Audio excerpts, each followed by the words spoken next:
11:19 a.m. 25 February 2022 Friday. चलो अब आज आगे का एपिसोड कंप्लीट करते हैं।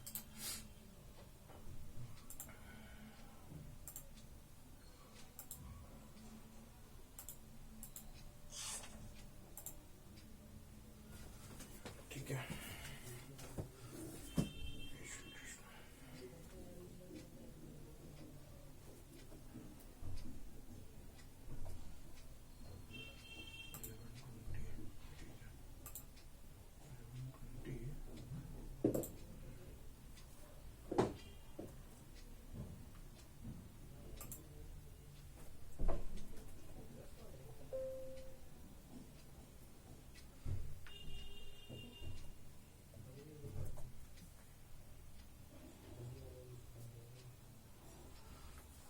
क्या हो रहा है?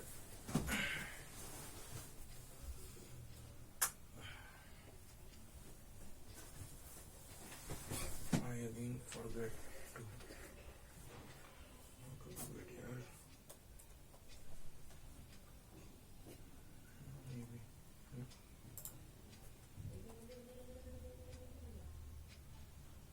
Gordon is not working.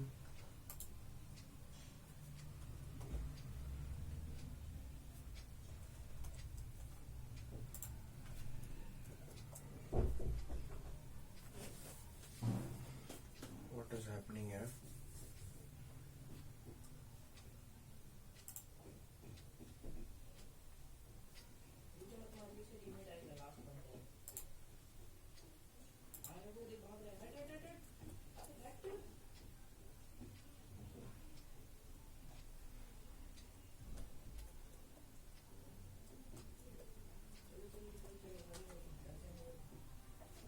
Okay, so आज है I think 25 February 2022 11:22।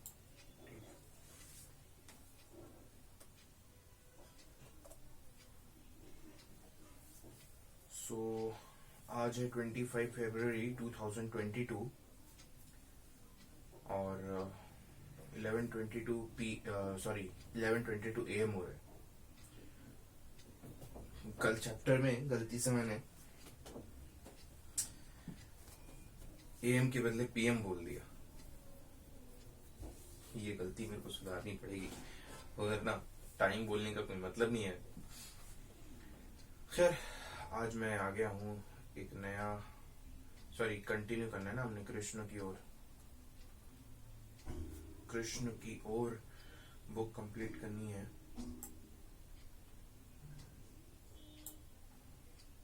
So next chapter अभी हम कहाँ तक पढ़ चुके थे, पेज पलटना पड़ेगा। ये क्या हो रहा है भाई, किताब खुल के नहीं है ठीक से। ये किताब आधी भी खुल रही है, हाँ अब आया ना ठीक से, पूरी नहीं खुल रही थी। सुख का सीधा मार्ग पढ़ रहे थे ना हम। कल हमने कहाँ तक पढ़ लिया था, तब शरीर नष्ट हो जाता है। बेसिकली इसमें मतलब इतना जो पढ़ा मैंने यहाँ तक, तब शरीर नष्ट हो जाता है तक जो हमने पढ़ा है, उसका तो यही मतलब हुआ ना कि मतलब जो मनुष्य यह सोचता है कि सुख क्या है, सुख जो हमारे भीतर जो इंद्रियां हैं, हम जो कार्य कर रहे हैं और हमारे इंद्रियों में जो खुशी हो रही है या इंद्रियों को जो संतुष्टि मिल रही है, हम सोचते वो सुख है। लेकिन जैसा यहाँ पे लिखा हुआ है कि सुख वो नहीं है। सुख मतलब कि समाधि अवस्था में जाना, शायद यही सुख है। मतलब जो भगवान के नाम का चिंतन करने से शायद सुख आता है। मेरे को ठीक से समझ तो नहीं आया, लेकिन जितना मेरे को यहाँ पे शायद अभी पूरी बात बोली नहीं है, लेकिन हाँ इतनी बात बोली है कि जैसे शरीर है, शरीर के भीतर एक आत्मा होती है, एक चेतना होती है। तो हमारी इंद्रियों को जो हमें लगता है कि जो हमें इंद्रियों को जो संतुष्टि मिल गई वो सुख है, लेकिन हमारे भीतर एक आत्मा है, उसको जब वो संतुष्ट हो जाता है, उसमें जो मतलब संतुष्टि मिलती है, शायद वो सुख होता है। मैं अभी भी मतलब समझने का कोशिश कर रहा हूँ, प्रयास कर रहा हूँ, तो हो सकता है मेरे को समझने में कुछ दिक्कत आई हो। पर हाँ, भाषा तो आसान है, लेकिन समझने में थोड़ी बहुत प्रॉब्लम क्यों आ रही है, क्योंकि शायद कुछ ज्यादा उदाहरण दिए हुए हैं, या फिर पता नहीं क्या रीजन है। खैर कोई बात नहीं, हम अब कंटिन्यू करते हैं। आज कल हमने पढ़ा था यहाँ तक, तब शरीर नष्ट हो जाता है। अब हम आगे का पढ़ाई करेंगे।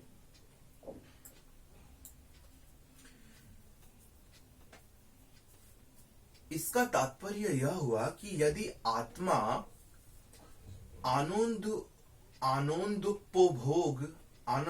आनंदोपभोग कर रहा है, तो उसकी इंद्रियां भी होनी चाहिए, अन्यथा वह आनंदोपभोग कर कैसे सकता है।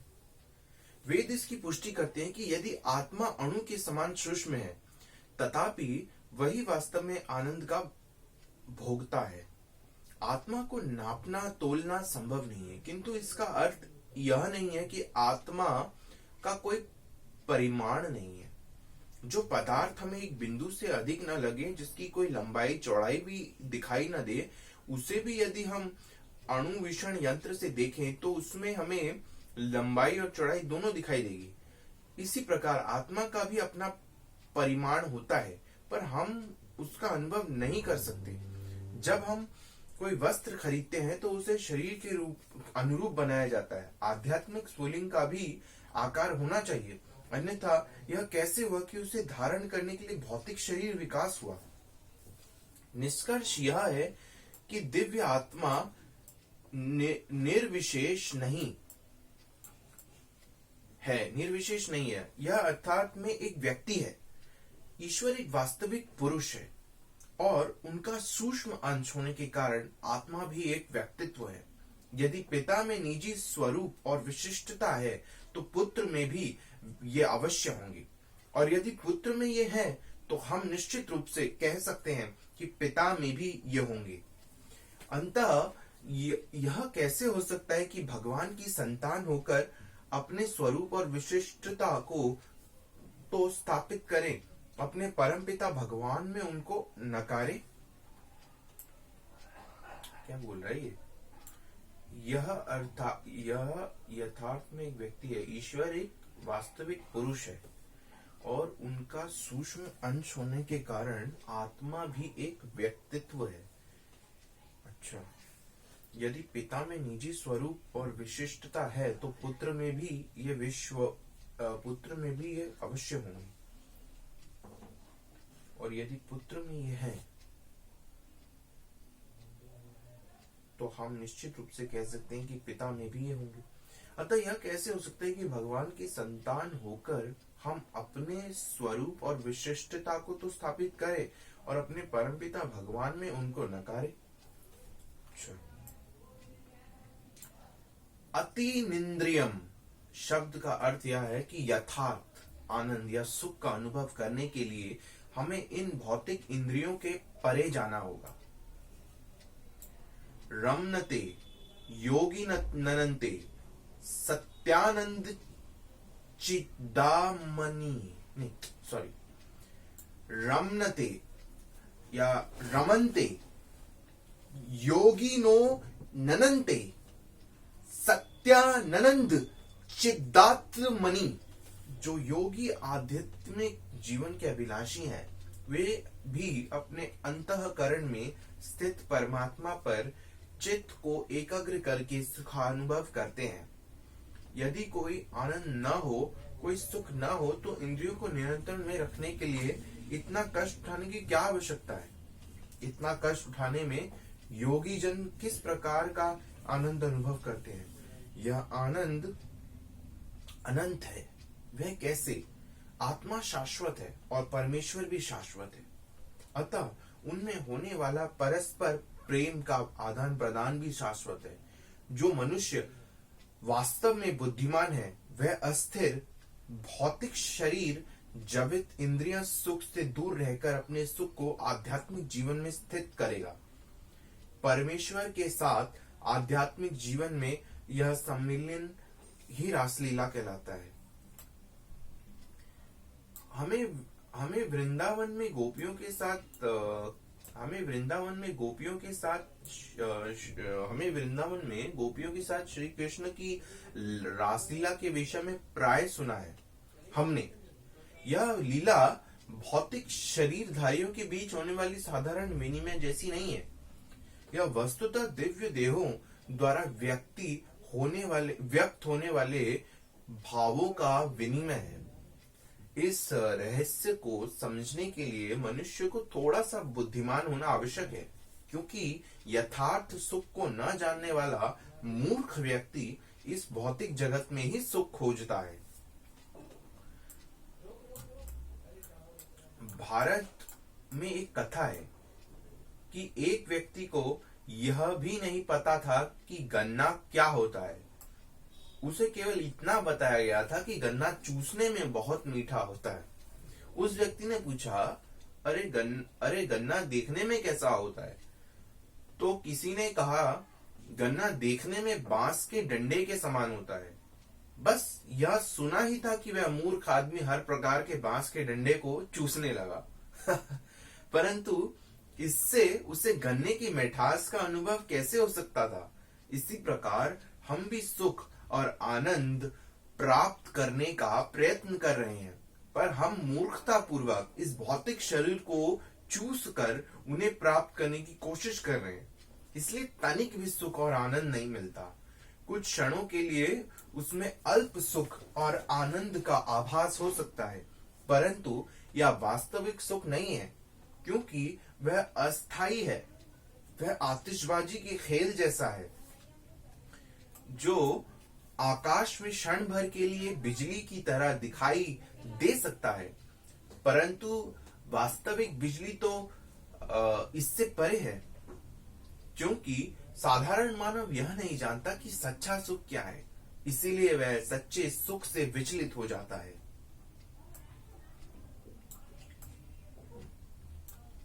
अपने आप को वास्तविक आनंद में स्थापित करने की प्रक्रिया यह कृष्ण भावनामृत की प्रक्रिया है। कृष्ण भावनामृत द्वारा हम शनैः शनैः अपनी वास्तविक बुद्धि का विकास करते हैं, और जैसे जैसे हम अपने आध्यात्मिक उन्नति करते हैं, वैसे ही आध्यात्मिक आनंद का अनुभव सहज रूप से करने लगते हैं।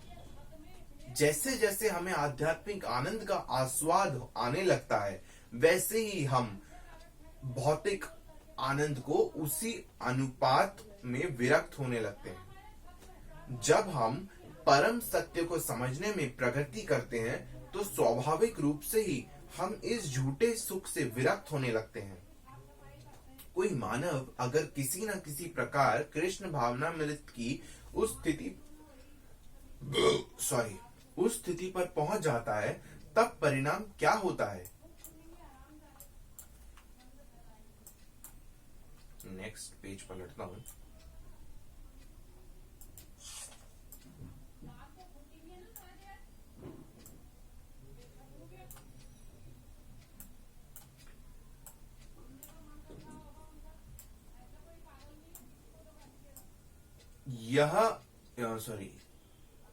यं लब्ध्वा चापरम लाभम मन्यते नाधिकं ततः यस्मिन् स्थितितो न दुखेन गुरुणापि विचाल्यते।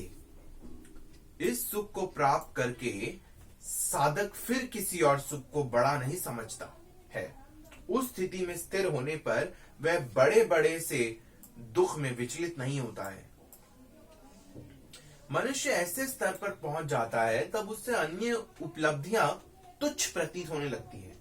इस भौतिक जगत में हम धन, स्त्रियां, यश, सौंदर्य, ज्ञान आदि बहुत से पदार्थ प्राप्त करने का प्रयत्न कर रहे हैं, किंतु जैसे ही हम कृष्ण भावनामृत में स्थित हो जाते हैं, वैसे ही तुरंत हम सोचते हैं, ओह, दूसरी कोई भी उपलब्धि इससे बढ़कर नहीं है। कृष्ण भावनामृत इतना शक्तिशाली है कि इसका अति अल्प अनुभव भी मनुष्य की महानतम संकट से रक्षा कर सकता है। जो ही कोई मनुष्य कृष्ण भावनामृत का आस्वादन करना प्रारंभ करता है, त्यों ही वह अन्य तथाकथित सुखों और लाभों को निरर्थक और नीरस समझने लगता है। और यदि कोई कृष्ण भावनामृत में दृढ़ता से स्थित है, तो उसे बड़े से बड़ा संकट भी उद्गीन नहीं कर सकता। जीवन में बहुत से संकट है, क्योंकि यह भौतिक जगत संकटों का घर ही है, किंतु हम इस ओर से आंखें मूंद लेते हैं और मूर्खतावश हम इन संकटों के साथ समझौता का प्रयत्न भी करते हैं। हमारे जीवन में संकट के अनेक क्षण आ सकते हैं, किंतु यदि हम कृष्ण भावनामृत का अभ्यास करते हुए भगवत धाम लौटने की तैयारी करें, तो हमें संकटों की चिंता नहीं रहेगी। उस समय हमारी मन स्थिति यह होगी, संकट तो आते जाते ही रहते हैं, कोई चिंता नहीं, उन्हें आने दो। जब तक मनुष्य भौतिक धरातल पर रहता है और अपनी पहचान नश्वर भौतिक तत्वों से निर्मित स्थूल शरीर के साथ करता है, तब तक ऐसा समझौता कर पाना बड़ा कठिन है। किंतु मनुष्य कृष्ण भावनामृत में जितनी अधिक प्रगति करता है, वह शारीरिक उपाधियों और बौद्धिक बंधनों से उतना ही अधिक मुक्त होता चला जाता है। श्रीमद् भागवत में इस भौतिक जगत की तुलना एक महासागर से की गई है। इस भौतिक ब्रह्मांड के अंतरिक्ष में लाखों करोड़ों ग्रह नक्षत्र तैर रहे हैं, और हम यह कल्पना कर सकते हैं कि इसमें कितने आंध्र, एटलांटिक और प्रशांत महासागर होंगे। वास्तव में यह सारा भौतिक ब्रह्मांड जन्म, मृत्यु और दुखों के एक महासागर की तरह ही है। इस अज्ञान के महासागर को पार करने के लिए एक सुदृढ़ नौका की आवश्यकता है, और वह सुदृढ़ नौका है श्री कृष्ण के चरण कमल। हमें इस नौका पर तुरंत आरूढ़ हो जाना चाहिए। हमें यह सोचकर संकोच नहीं करना चाहिए कि श्री कृष्ण के चरण तो बहुत छोटे हैं। वास्तव में समस्त ब्रह्मांड उनके चरणों पर ही टिका हुआ है। कहा जाता है कि श्री कृष्ण के चरण कमलों में शरणागत मनुष्य के लिए यह भौतिक ब्रह्मांड गाय के बछड़े के खुर चिन्ह में भरे जल से अधिक नहीं रहता। ऐसे छोटे से गौ खुर को पार करना निश्चित रूप से कठिन नहीं है। तंग विद्याददु खसंग योगं वियोगः योग संगीतम यही भौतिक संयोग से उत्पन्न हुए समस्त कलेशों से वास्तविक मुक्ति है। हम इस भौतिक जगत में असंयमित इंद्रियों के कारण ही फंसे हुए हैं। योग प्रक्रिया का लक्ष्य इन इंद्रियों का संयम करना है। यदि किसी प्रकार हम इंद्रियों का संयम कर सकें, तो हम वास्तविक आध्यात्मिक आनंद की ओर उन्मुख हो सकते हैं और अपना जीवन सफल बना सकते हैं। स निश्चयेन योक्तव्यो योगो निर्वीर्ण चेतसा संकल्प प्रभवान कामास्य तयकत्वा सर्वान शेतः। दोबारा से पढ़ना पड़ेगा, थोड़ा मुश्किल है। स निश्चयेन योक्तवयो योगो निर्वीर्ण चेतसा संकल्प प्रभवांकामांस्तकवकत्वा सर्वान शेतः।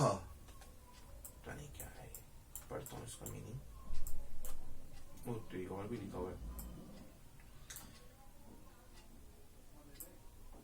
मन सैवेन्द्रिय ग्राम विनियम्य समन्ततः शनैरूपरमेद बुद्धया धृति गृहीतया आत्मसंस्थः मन कृत्वा न किचिदपि चिन्नतयेत यतो यतो निश्चलति मन निश्चलम अस्थिरम ततस्ततो नियमन्येदत् आत्मनवे आत्मनयेव वंशः नयेत। साधक पुरुषों को अविचल दृढ़ता और विश्वास के साथ योगाभ्यास करना चाहिए। उसे मिथ्या अहंकार को उत्पन्न समस्त भौतिक इच्छाओं को त्याग देना चाहिए और मन के द्वारा सब और से इंद्रियों का संयम करना चाहिए। इस प्रकार साधक को धीरे धीरे क्रमशः पूर्ण विश्वास के साथ बुद्धि द्वारा समाधि में स्थिर रहना चाहिए और अन्य किसी का भी चिंतन न करते हुए मन को आत्मा पर स्थिर करना चाहिए। यह चंचल और स्थिर मन जहां जहां भी चलायमान हो वहां वहां से इसको निश्चित रूप से हटाकर अपने वश में करना चाहिए। चलो ठीक है, आज यहीं तक पढ़ते हैं, बाकी का बाद में कल पढ़ेंगे या जब भी टाइम मिलेगा। तो अच्छा, तो आज हमने यहां तक पढ़ा। किताब बंद कर लेता हूं। तो बेसिकली मतलब जहां तक अभी तक जितना भी पढ़ा है उसका बेसिकली यही मतलब है। मतलब अभी सुख क्या है, सुख के बारे में बताया जा रहा है कि मतलब इंद्रियों, जो इंद्रियां हैं, इंद्रियां से जो हम सुख प्राप्त कर रहे हैं वो सुख असली नहीं है। हमारे भीतर जो आत्मा है, अगर वो उसको शांति मिले किसी प्रकार से, तो ही वो असली सुख है। और उसको शांति मिलेगी कृष्ण भावनामृत से, श्री कृष्ण के चरण कमलों में जाने से भी। तो बेसिकली इतना थोड़ा बहुत तो समझ आ रहा है, जितना थोड़ा बहुत लग रहा है कि हाँ, ये यूट्यूब में वीडियोस जितने भी लेक्चर्स सुने हुए थे थोड़ा बहुत उससे मैच खा रहा है, लेकिन हाँ थोड़ा बहुत समझ आ रहा है। अभी आगे पढ़ेंगे तो और शायद क्लियर होगा।